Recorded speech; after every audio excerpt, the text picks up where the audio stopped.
I call the Honourable Nikki Kay. Mr Chair, I'm very, very pleased to speak on this committee stage of the bill, particularly focusing on Part 1, the principles of financial responsibility, but also dealing with the funding statement. And I want to talk about that as well in the context of announcements that I made today.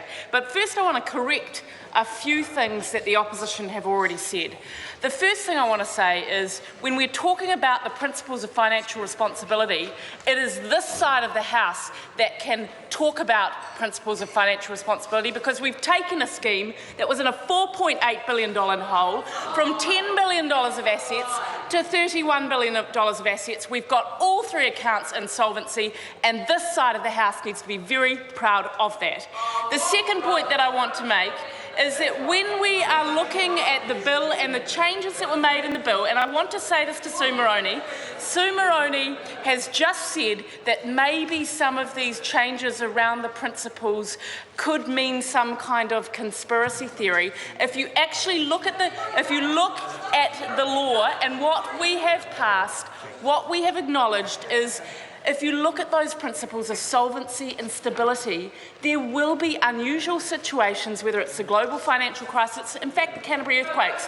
The Canterbury earthquakes were a clear example where we had about several $100 million of claims that were made. They were adverse events, and it is just acknowledging that while we want stability of levies, there may be situations whereby it's not possible because we've got to deal with those adverse events. So the second point I want to make is there is no conspiracy theory. These are logical principles of financial responsibility, solvency and stability for New Zealand businesses. The next point I want to make is actually about the funding policy. The big thing about this bill, which is highlighted in Part 1, is that we are in this luxurious position where we've got the books in order, the scheme is matured, and we're able to balance a funding policy that enables us to deal with the inherent volatility but ensure that we're not over-collecting. And I think I'm very proud to say that today, if she read my press release, she would have seen that the government will be consulting as part of the ACC levy consultations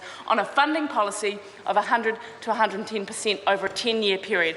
What that says to New Zealand is actually that we will ensure we've got stability in levies, and we will also ensure that we can adequately deal with this volatility without over-collecting. So we've done it. No more of the opposition standing up and giving speeches about how somehow we're over-collecting. It's not true. You can't prove it. You don't have any of the numbers, and you're going to have to stop running that argument.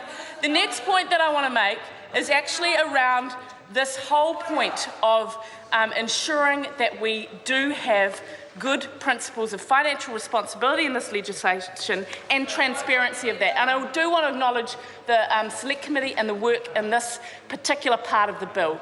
Again, we heard the opposition saying, oh, well, you know, maybe what this means is that the government will go over there in a little corner by yourself and not have transparency around what's actually happening in terms of the accounts. And again, what I'd say to the member, and I've tried to explain to her before, is you cannot look at this bill in isolation in terms of particular clauses. What we are dealing with now is a framework that will enable not only a funding policy, but publication of documents around how particular aspects affect the accounts, whether that's entitlement provisions in the future, whether that is where you set the funding policy.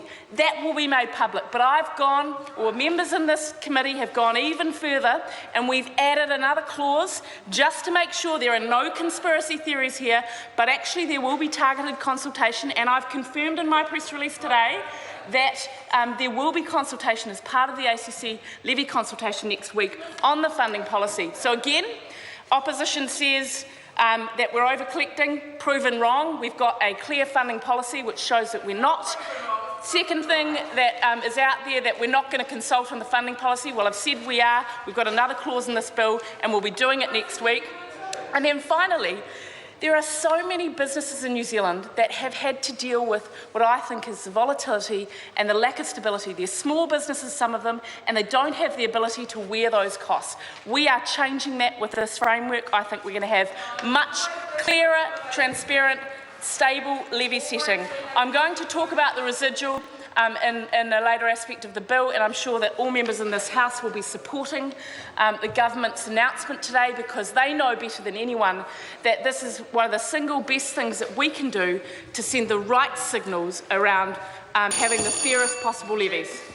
I call Ian Lees-Galloway.